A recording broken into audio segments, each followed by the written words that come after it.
Welcome to Profiteers versus the People, the show where we punch up and dispel myths surrounding modern, quote-unquote, great people. For the uninitiated, we take the very rich, particularly those with a media presence like Elon Musk or Bill Gates or Malbrays. We put them through our PR torture test and see if they come out on crutches, our PR torture test acronym. The C stands for consumer harm, the R for rich parents, U for union suppression and employee abuse, T for tax evasion or tax dependency, the second C for child labor allegations, the H for harassment allegations, the E for egregious behavior after hours, and the S for slap suits and journalist suppression. I'm Money Mike. And I'm Rad Bill. And this is Profiteers versus the People. Wah. Shibboleth. So, we gave you an extra week there. There are a lot of names in this thing. So, Nigel and Leslie Eccles' company is FanDuel. Jason, Matt, and Paul are the founders of DraftKings. And then there's like a guy named, I think his name's Tom or some shit, also at FanDuel. He won't come up, yeah. We don't care about Tom. There's another guy we haven't mentioned at all, and we're not going to mention him in this one either. But just a refresher. Early on in Jason's journey to founding DraftKings, he and his co-founders, Paul and Matt, remember, convince a VC to meet them for breakfast. And before long, this VC assumes a position as something of a mentor for the three boys and starts meeting them every Saturday for breakfast, bright and early. And during these meetings, he offers two predictions. If they get this thing off the ground, A, in 1 year, they will all be miserable, and B, within that year, one of them will leave. Now, the book uses this as a springboard to talk about the dynamic between the three founders and how they all managed to stay on board through liftoff. But Chen throws in a little tidbit here that's worth mentioning. Don't bother hiring an attorney to write company policy. Starting out, preserving capital is the top priority. And although Chen glazes over this, there is a name for what he's doing here. Chapter 7, Chekhov's gun. So in 2015, the scandals begin, and here is where the agenda behind this book comes into focus. Towards the end of 2015, DraftKings and FanDuel were suffering some unanticipated side effects of their showdown. In competing with one another, the two had deployed their incredible war chests. Jason Robbins called the effort DOE, or DraftKings on everything, and had dominated advertising on TV, mobile games, social media, radio, and dude, there are still DraftKings billboards up, like now. Yeah. They're everywhere. There are. And this was before you turned on the game or walked into a stadium.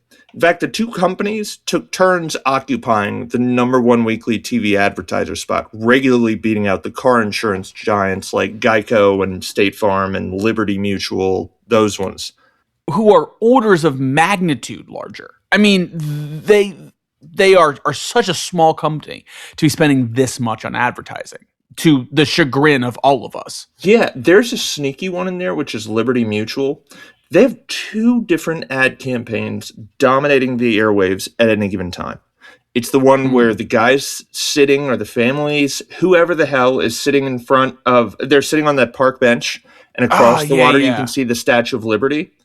And where that one dipshit guy goes Liberty Bibberty, and they think it's funny, and everyone else was immediately sick of it and thought it was like not funny. And then the other is Limu, Emu, and Doug. Yeah, dude. That nothing makes me shut off Hulu faster than getting hit with a Limu, Emu, and Doug commercial. I'm just like, oh my God, kill me now. Especially when I get the Liberty Bibberty right afterwards. Oh, and it happens. It happens. Yeah. But what they did, which DraftKings and FanDuel didn't, is they are dominating the airwaves. They're playing the same game in the same league here. but their ads look different. You kind of got to remind yourself, hey, those are two different campaigns for the same company. For DraftKings and FanDuel, you would regularly get FanDuel commercial, FanDuel commercial, FanDuel commercial, and then we're back to the game. Yeah, and like I feel like the FanDuel and DraftKings ad campaigns were so homogenous where it was kind of like the reverse Liberty Mutual effect. It was, instead of two very different ad campaigns for the same company, it was the same ad campaign for two different companies. And you were like, dear God in heaven, I just don't want to think about gambling. Can someone sign an exclusive with Kevin Hart? For God's sakes, I hate seeing his face now.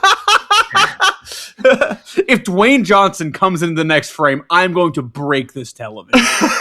But anyway, this part, this whole advertising blitz part, is unavoidable to some degree, given the business model. But aside from the prevalence, the ads also started catching flack for being predatorial. For the people with gambling issues, which is, we discussed this before, a good chunk of the people spending money on these sites, it was a scourge. And for everyone else, it was an incredible annoyance. And we just covered this. There's a funny excerpt in the book where someone calls Nigel Eccles, I guess not understanding how you buy these ad blocks. And it's like, you gotta make it stop, dude. And they try to, but they can't. Like, the commercials are locked in. So, obviously, people were annoyed and more than willing to go over the conduct of FanDuel and DraftKings with a microscope. And as luck would have it, no microscope would be needed. In September of 2015, Ethan Haskell, an employee at DraftKings, goes online and makes what he has determined to be an interesting yet insignificant observation. He post this on Twitter, and it goes something like this. Hey, I was pretty sure I was looking at player ownership data for the games that just kicked off. In reality, I was looking at player ownership data for the upcoming games. Crazy, right? But Colin Drew, by all measures, just some dude, thought this actually was significant and posted the comment on Roto-Grinders, which was a blog for fantasy sports, and detonated something of a bomb here. Seeing this data beforehand, for those like me who don't understand exactly how these games work, but have done their best to learn for a podcast series that they host, this data, seeing it beforehand, is something to the tune of getting a peek at future trading volume of a specific stock. It's a big advantage, and this looked bad.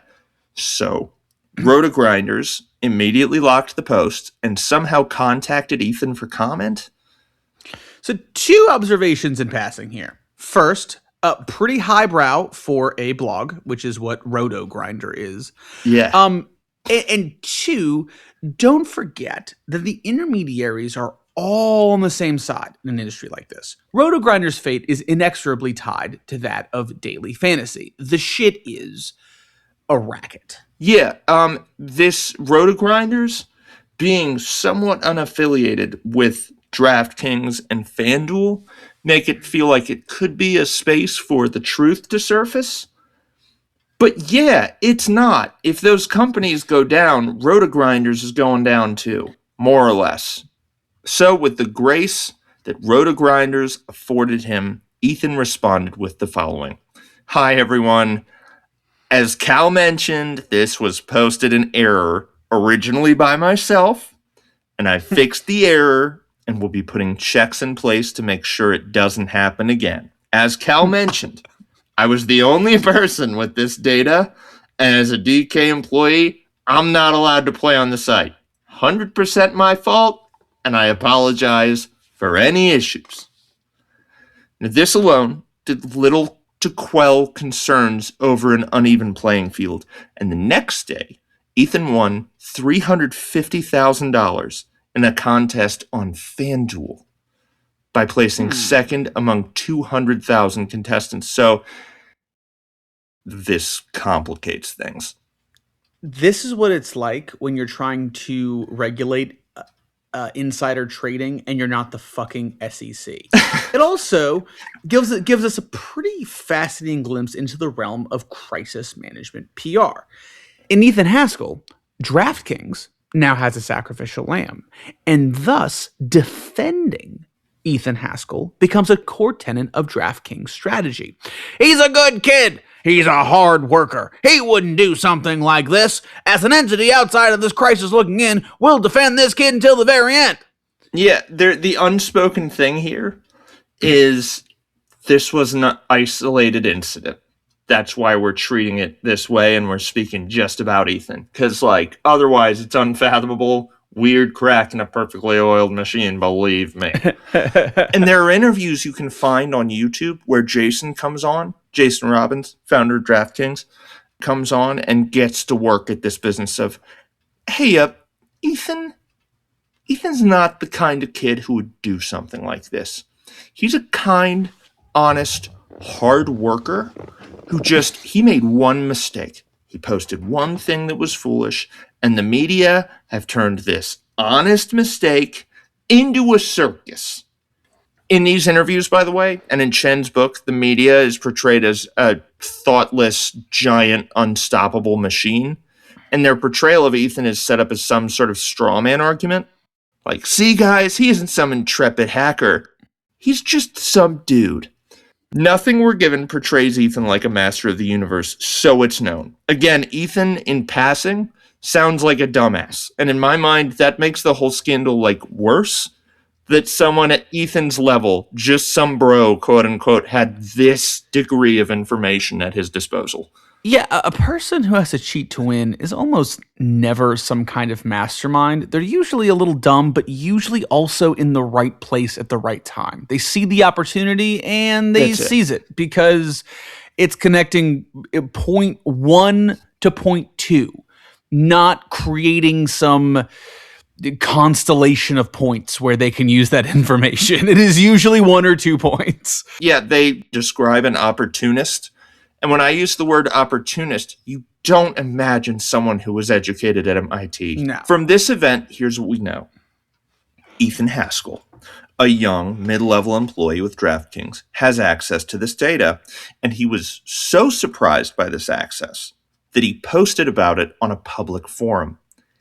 He'd never seen this shit before. Regardless of what he says here, at the very least, the superiors in his department have this data too. And it isn't being treated as sacred or safeguarded. If it were, and he was expressly entrusted with safeguarding it, his access to it would not have surprised him. My guess? This data was freely available to everyone.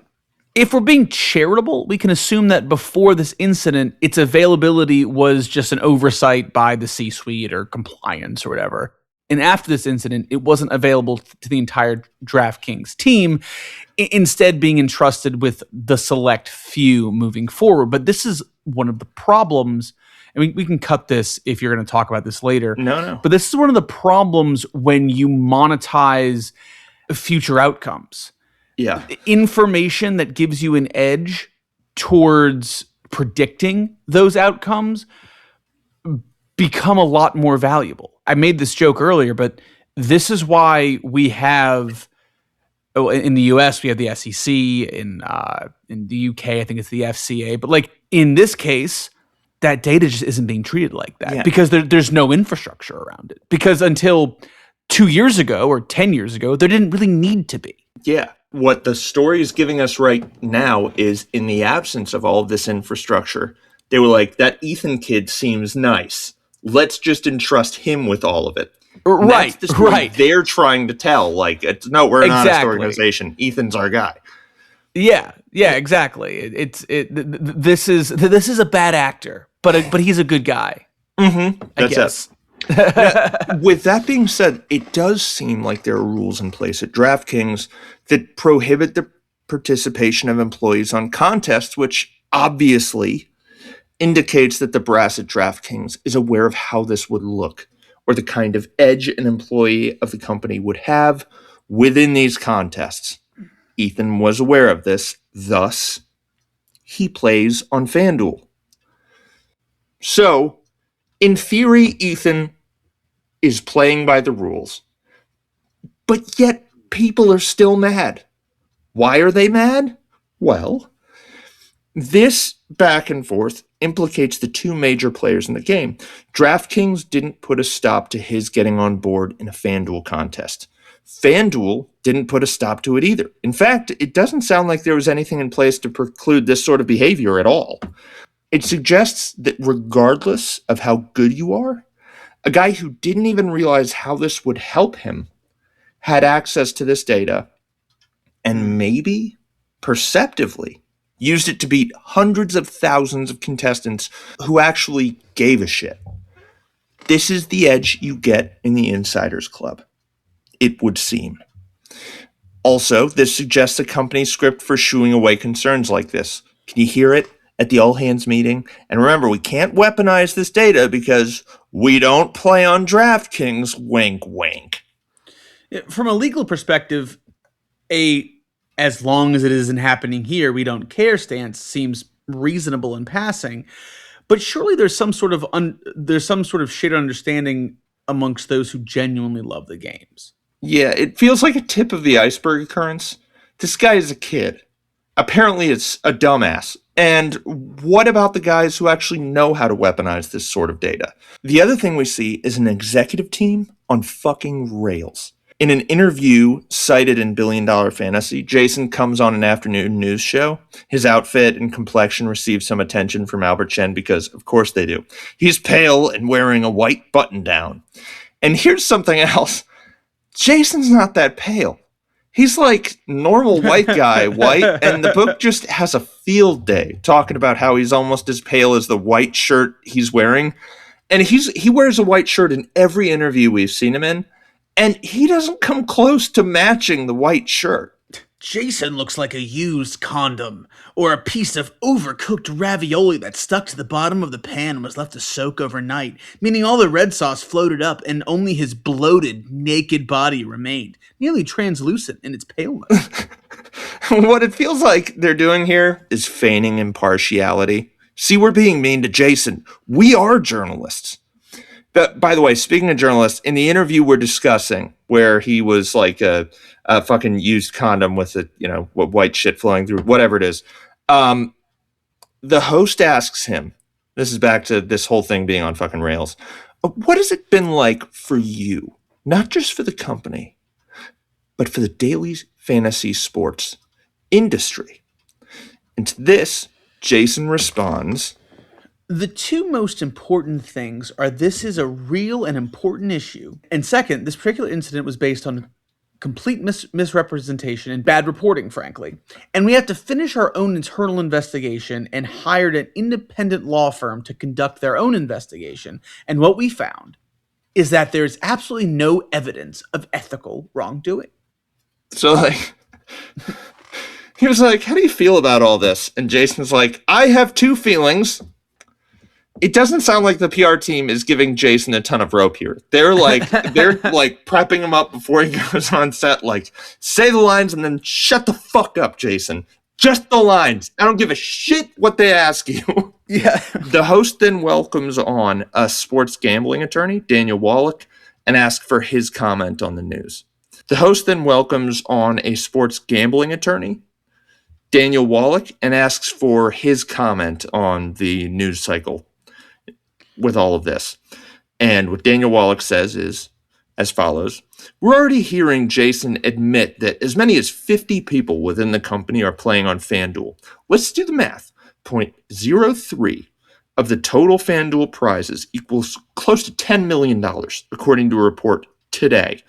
10 million divided by 50 means we're having employees win in excess of or close to $200,000 per employee. And we have an executive at DraftKings openly admit that employees are earning more money playing at FanDuel than they earn at DraftKings. Jesus.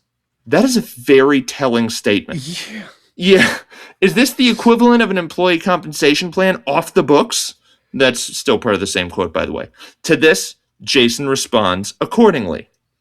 Any request that's made of us, certainly by the government, will provide any data that they want. As I've said, we have good monitoring in place. Daniel is right. The goal is complete transparency. Daniel didn't say that, A. And B, like, really, this is just what your head of PR does. This is the automated email they send out when they're out of town. Any request that's made of us, certainly by the government, will provide any data that they want. Cannot believe he came on air to say this. I'm doing this blow by blow because the fucking book does it. But the host goes, Dan, I've got a minute. Your final thoughts on this right now. And then Daniel Wallach poses 2 questions to Jason. Are you in favor of regulation? And if not, why not? And more importantly, is daily fantasy sports gambling? And obviously the book doesn't answer either of these questions. Or they don't comment on Jason's response to them at all. They just use it as a segue to FanDuel's boardroom, where the whole executive team is watching this happen on TV. Regardless of how annoying and uncritical this is, Chen glazes over another underplayed part of this whole thing when he describes 12-ish people in that boardroom. The book reminds us that Nigel is a McKinsey alum, the CFO, an alum of KKR, the chief legal officer, a former DOJ prosecutor, the PR director who ran Michael Bloomberg's campaign, the crisis manager who advised President Obama during Obamacare's fight for passage. Then they've got 2 in-house media managers watching every word come across the banner at the bottom of the screen on these news networks. Everyone complains. Someone supposedly leaves the boardroom to cry, and then someone gets up to make a list on a whiteboard of friends and foes. This part's so fucking dumb. And also, the book is obsessed with people making lists. I don't know what the hell's going on with Chen, but they determine basically that the companies have no friends. Here's a takeaway. In contrast to the picture Chen is trying to paint here, this is not a David and Goliath story. This is Sacklers versus the United States, or the profiteers versus the people. Yeah, the name of our show. The effort was not weathered by a few founders versus the news media. Firstly, the news media is completely beholden to companies like this. There's a whole established blow-by-blow. And also, you know what you get when leadership attempts to weather this sort of career-ending storm alone? New leadership. You know what you get when you send in the lawyers and the PR clowns? You get 15 to 20 lawyers sitting in on every phone call and at every meeting. And you get Billion Dollar Fantasy by Albert Chen. Now, a funny admission on Chen's part in this book is that Nigel Eccles hired Justine Sacco to run point on FanDuel's PR. And for those of you who don't recognize the name, the book seems to expect that you will. But yeah, you're not going to. She was a PR specialist who posted an offensive tweet 5 days before Christmas in 2013. And the book really makes a meal out of describing what she sustained after posting an edgy joke, but they don't go into what the tweet was. So here's what the tweet was. I don't know if I want a soundbite of my voice saying those words on the internet. So we're just gonna say, think Laura Loomer. Yeah. And yeah, that's kind of the overt racist shit she posted. Yeah, yeah, I love you, Red Bill. I am not saying that. I'll say the last 2 lines. The punchline of this tweet is, just kidding, I'm white. Yeah, that really does paint the picture, doesn't it? That does everything. Nothing before those 2 lines could make that any better. You can't look at any joke that ends that way and be like, it's lighthearted fun. Who cares? So she's a little edgy. Yeah, right. There's edgy, and then there's Laura Loomer. That's it. Yeah. And she did that, and then 30 days later, Nigel was like, "Oh my God, do you want to be the voice of our company? How do you feel about that?" Even excusing the cartoonish Twitter racism, the stunning lack of situational awareness from a PR figure, she was flying to Cape Town, South Africa, should have been a death blow to her career ambitions in general. Forget a career ambition in PR. Yeah, it's like we sent this guy down to head our embassy and he keeps starting civil wars. We don't know what to do about it. I don't know where he got his degree from, but he should probably be doing something else. And for a second, it looked like it was going to be the end of everything for her career. And like, that doesn't seem that unreasonable. This is a mistake that was made that strikes at the core competencies of what a PR person's supposed to do. Anyway, she ushers in 2014 with a month-long hiatus from corporate America before getting snatched up from FanDuel to be their communications officer. Chen makes a point of saying that this was her first job after the scandal, like it hadn't been just 30 days and changed since she was let go. And he implies that she was new to this industry, which she wasn't. He contradicts himself later, explaining that before this, she was at IAC doing PR. And IAC, as a reminder, was the company that bought Draft Street. She was working with the Draft Street founders team. She is very aware of this industry. For Nigel Eccles' part, Chen seems to applaud his decision to hire Justine, using the reasoning that if you can survive something like that, there's no way you won't be an asset. But Nigel, Justine incited something like that. It's no secret that the woke mob overreacts from time to time. Ship of Theseus, yada yada, but very few PR experts have accidentally incited the woke mob and survived on their resume. The one that had got hired by Nigel and got to work making giant and costly miscalculations. And that's Justine. She's contacted by a journalist for comment about this whole Ethan Haskell thing. Because that's her job. Because that's her job. You know, like the calls go to her because that's what she was hired. Those are the calls she was hired to take. And she's paid to take these calls.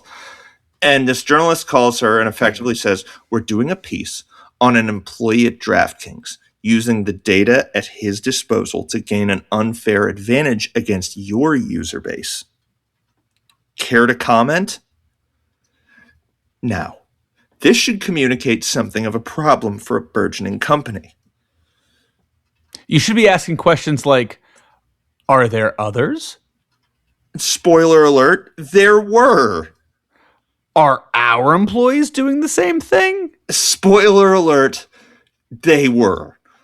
Justine's first thought was, not my problem, that dude worked at DraftKings. Justine, he competed in a FanDuel contest. On what earth are you working on that you think that excuse would work? Yet still, Chen's writing is in her favor. She saw the first sentence of the Times article, which was on the front page, Justine, and that's when she realized that this was going to be a problem. That's when. Oh, that's when? Albert heaps on praise and describes her as calculated and methodical. It was part of her job to imagine the worst headlines in a potential brewing story, and Justine had 10 versions of the headline for this story written in her head. But this one, fantasy sports employees bet at rival sites using insider information, was way worse than any of her hypotheticals. Then you did a bad job, Justine. The end. Yeah, Justine, someone called you. Someone called you and said they were going to do. They described the headline. I don't know how you fuck up this bad and remain the head of communications. And Nigel, maybe not being able to anticipate media fallout. After the media fallout calls you on the phone, it means you should be let go. John Oliver's story on DFS is mentioned in the book, and Chen employs some subtle whataboutisms when he mentions this. After paying tribute to the deadly Paris attacks, John Oliver shifts his focus to the evening's main story, daily fantasy sports. It's a blow-by-blow of exactly what the book says, and you know what they're doing there, right? They're going, well, he just goes over this really serious thing, and now it's onto something that shouldn't bother anyone. The thing that this book is about. The mention of DFS, daily fantasy sports, in the 2016 Republican primary debate gets similar treatment. Candidates are asked about ISIS, healthcare. They talk about immigration policy. And then after a brief discussion on student loans, they turn the topic to fantasy sports. And the question that Chen is begging his readership to ask is this really that serious? Like, are we really making such a big deal about nothing when there are real issues? Yeah, and to this end, it's hard to say, right? Like, if you ask Jason Robbins, he would probably say something like the following. Any request that's made of us, certainly by the government, will provide any data they want. Now, the big-time players on the platforms were a bit more transparent. These are the folks who actually use the platforms.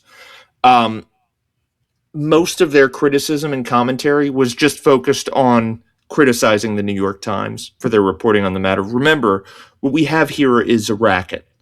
However, there was one standout, and that was Corey Albertson, a frequent grand prize winner who penned a first-person op-ed for the Wall Street Journal at the paper's request, saying that FanDuel and DraftKings should be regulated.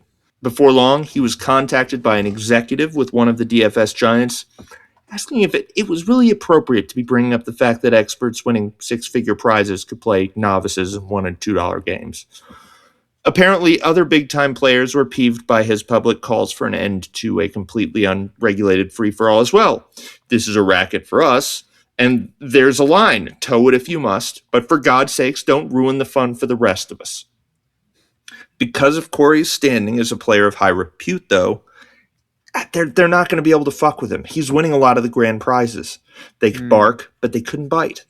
As a result, a ton of the stories coming from dissenters began making their way to Corey Albertson.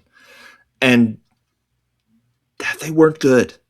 The most damning story was that an executive at DraftKings had challenged a novice on FanDuel, knowing that he was a novice and that he would likely lose.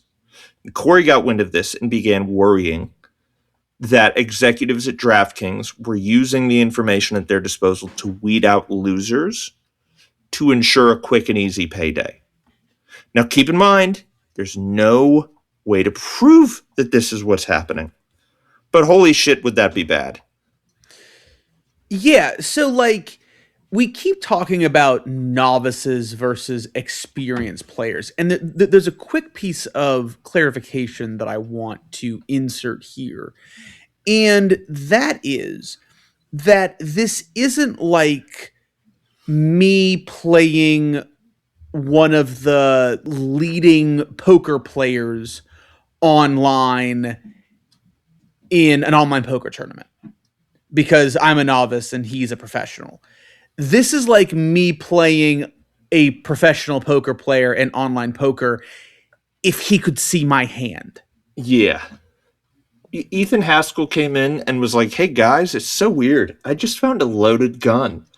And they're like, he didn't know it was a loaded gun. How could you accuse him? Yeah, but the question you kind of need to ask is, how many fucking loaded guns are there in this place for him to just find one? Yeah, should there be some oversight at the loaded gun factory? Yeah. Like...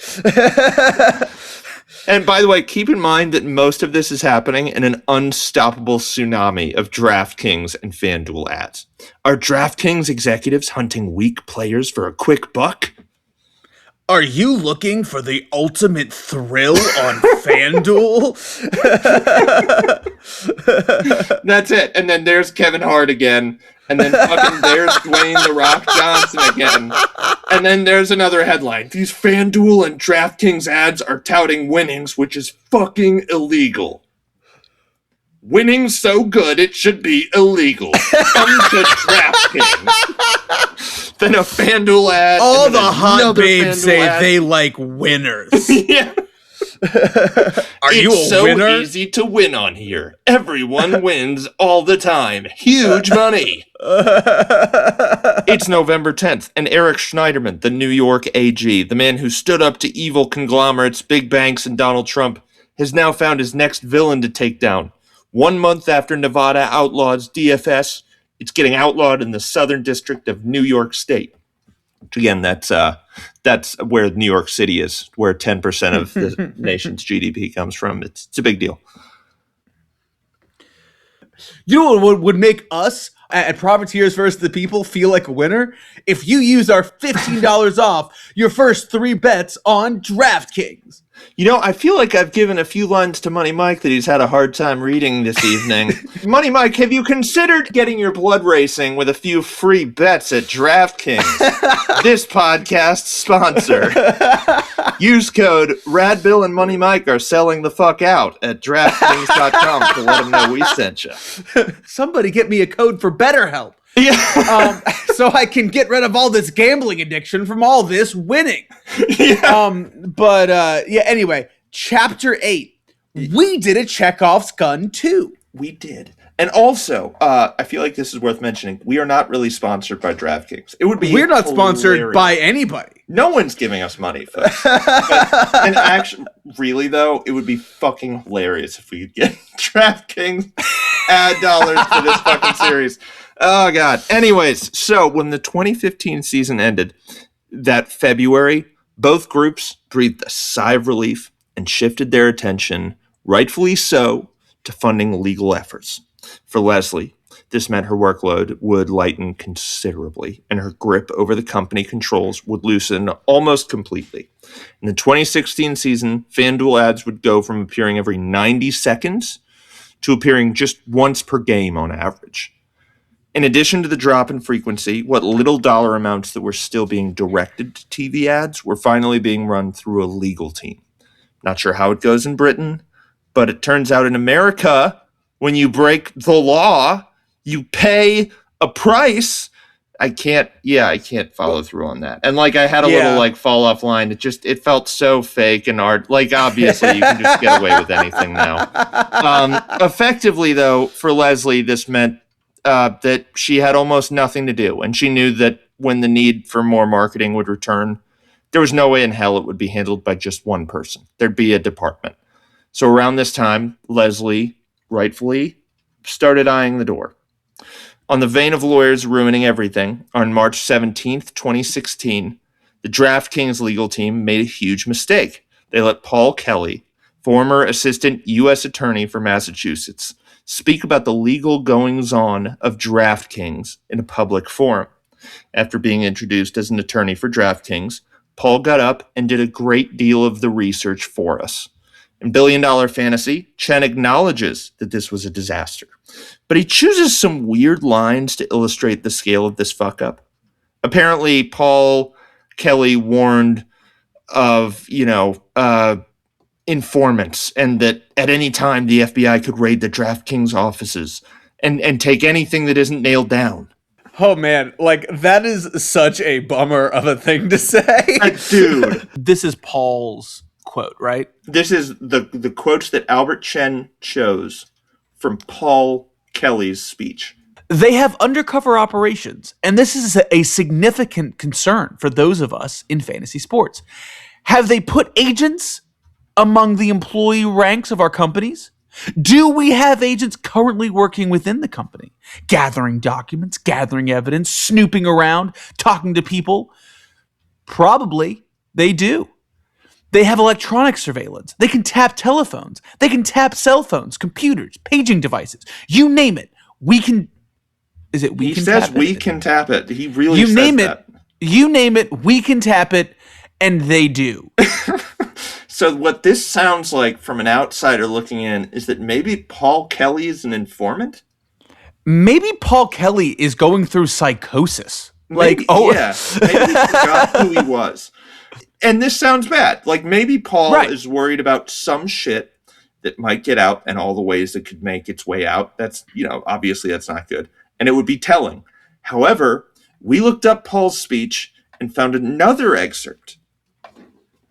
And Chen's omission of this is sort of incredible. Take a listen.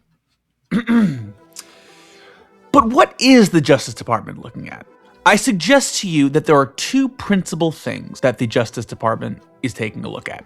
The first one is, have these 2 companies or its executives broken any of the federal laws, specifically the 2 primary laws in this space, which is the Unlawful Internet Gambling Enforcement Act of 2006, which I am sure Professor McCann will be talking about, or the second one, which is the Illegal Gambling Business Act of 1970.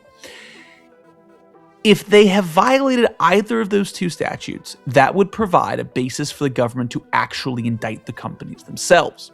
The second principal area, and perhaps the more likely area, is have any of the executives, managers, or employees of these companies engaged in fraud or some form of racketeering activity through the use of non-public or what we might call inside information to gain an unfair advantage over ordinary citizens. For example, are they using intelligence that other people don't have to defeat the customers who play these games? And I'm going to tell you a little about that in just a moment. We're not simply talking about the DraftKings employee Mr. Haskell, who won $350,000 playing on FanDuel, for which he was cleared by an internal investigation by my former colleague John Papalardo, who was the U.S. attorney in Boston for a few years and now is with the law firm of Greenberg Traurig. I suspect you know a little bit about that particular matter, but this was a DraftKings employee who won second prize in something called the NFL Sunday Million Contest. But what they determined after looking very carefully into this is that he submitted a lineup of that particular competition at 1:00 p.m. And then about 40 minutes later, he came into possession of an Excel spreadsheet that showed information that was not publicly available. And of course, the original allegation was that he used this non-public information to kind of submit his lineup, which gave him an unfair advantage, which caused him to win that second prize.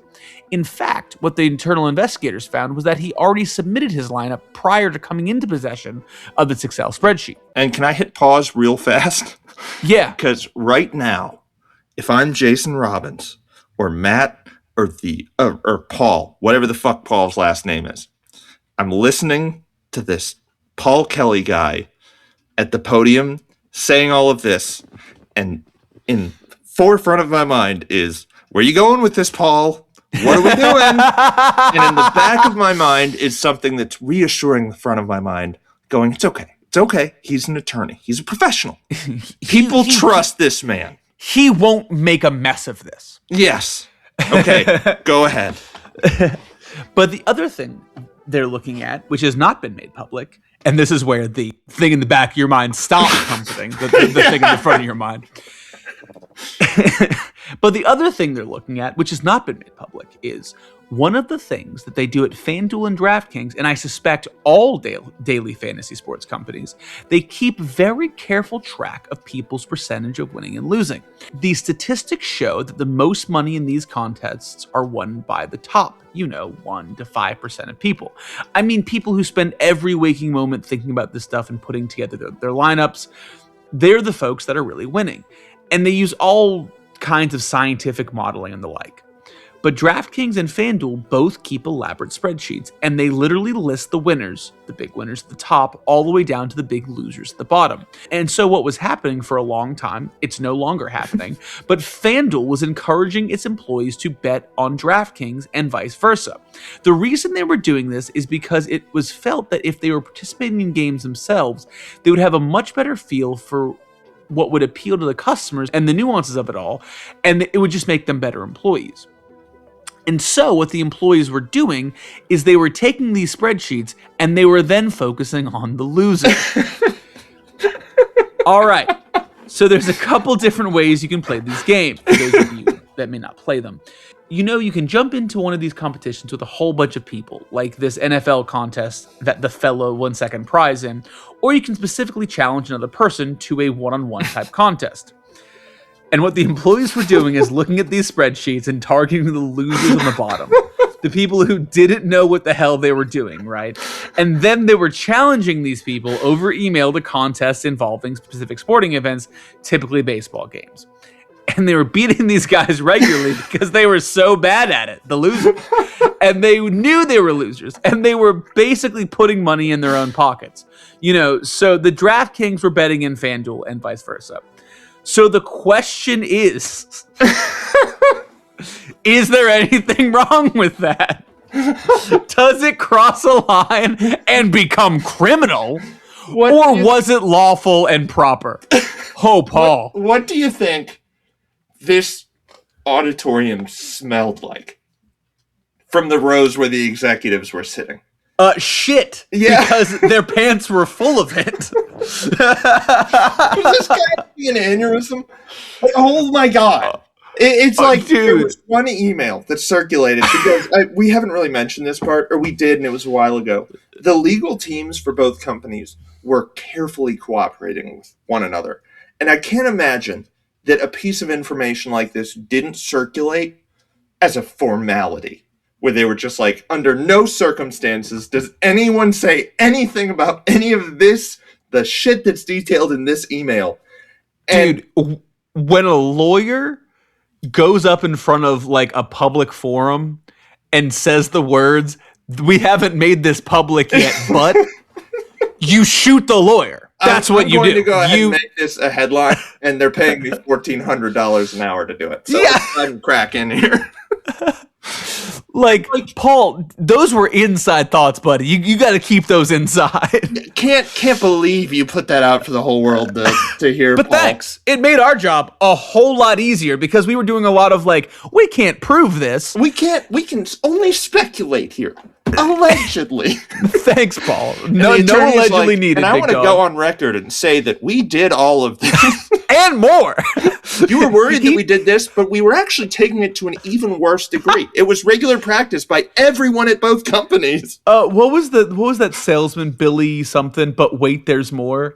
Yeah, Yeah, the like ShamWow guy. Yeah, he was the fucking ShamWow guy. But wait, there's more potentially illegal activity that no one would have found out if I didn't open my mouth. It's like if that Oh, guy went God. onto the infomercials and just went ahead and mentioned that he beat up a prostitute. Or that he went on and just made mention that he beat up a sex worker. Like he did all the work for us. Do you even need the court case? Like, we have this televised confession. You obviously weren't under duress. It was like you were drunk when you were well, I guess that would make you get it. This is crazy shit. And also, the other thing that this does for us is it really, I think this is where Chen's work here crosses the line. Because anywhere you could find the pieces that he chose to include in this book, which were fucked up pieces, you can find the other ones, the really damning shit. And he chose to omit that. That's why Leslie Eccles recommends that if people want to learn about the industry, they read this fucking book. Yeah. This is what a well PR said. effort looks like. Anyways, this scandal broke out years before these companies got their day in court. And it is with the events bridging this scandal and their day in front of the highest court in the land, the Supreme Court, that we will wrap up the series next week. Thank you all so much for listening. Did you enjoy the episode? Consider giving us a rating on Apple Podcasts or Spotify, or liking this video on YouTube. Did we do just okay? Let us know in the comments. Say, hey guys, that was chill, I guess. If you have a second, please consider subscribing. It apparently makes a huge difference. We don't know how. We're not going to look into it. It takes too much time. Anyway, tune in next time. We love you. And goodbye. Goodbye.